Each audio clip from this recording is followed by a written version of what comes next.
Το 6ο Φεστιβάλ Ελληνικού Ντοκιμαντέρ, σε συνεργασία με το Δήμο Χαλκιδαίων, διοργάνωσε χθες την παρουσίαση βιβλίων 5 Ευωαίων συγγραφέων, του ποιητή Γιώργου Κακουλίδη, ποίηση 1979-2012, του δημοσιογράφου Ανδρέα Ρουμελιώτη, Μπορώ και χωρίς ευρώ, του σκηνοθέτη Σταμάτη Τσαρουχά, Το ρόδο της Κιζίκου, του γραφίστα Δημήτρη Αρβανίτη και του δημοσιογράφου Δημήτρη Παπαχρήστου, με το υποέκδοση βιβλίο τους «Στη ροή των νερών και των καιρών».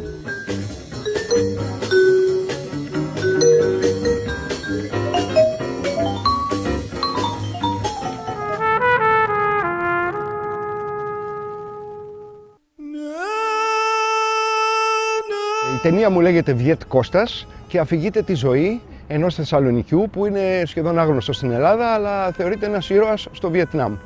Αυτός συνελήφθη από τους Γερμανούς το 1943, στάλθηκε στα τάγματα εργασίας, τέλειωσε ο πόλεμος, πέρασε στην Ιταλία, τον διπλάρωσε η Λεγεώνα των Ξένων η Γαλλική, έγινε Λεγεωνάριος και στάλει στην Αλγερία. Από εκεί του στείλανε στο Βιετνάμ οι Γάλλοι και μετά από κάποιο διάστημα, μη αντέχοντας πια τη ζωή που έκανε, αυτομόλυσε, άφησε τη Λεγεώνα με αιχμαλώτους και οπλισμό και πέρασε στο Αντάρτικο, στο Βιετμίν τότε και στη συνέχεια στον απελευθερωτικό στρατό.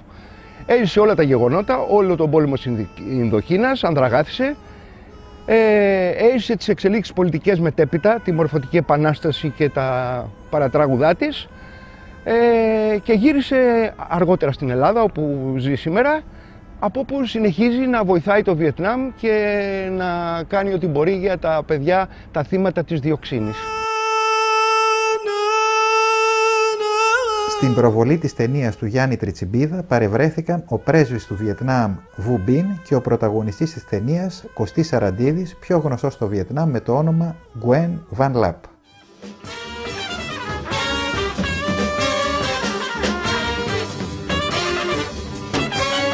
Χθες πραγματοποιήθηκε μια τιμητική εκδήλωση για το διευθυντή φωτογραφίας και σκηνοθέτη Νίκο Καβουκίδη.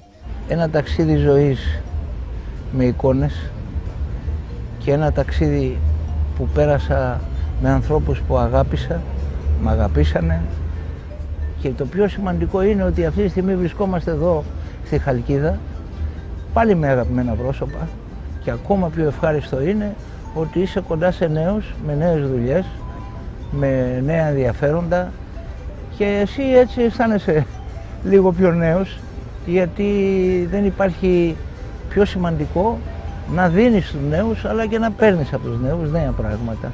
Εγώ ώσπου να κλείσω τα μάτια μου πιστεύω ότι θα νιώθω πάντα σαν πρωτάρης και θα ψάχνω καινούργια πράγματα.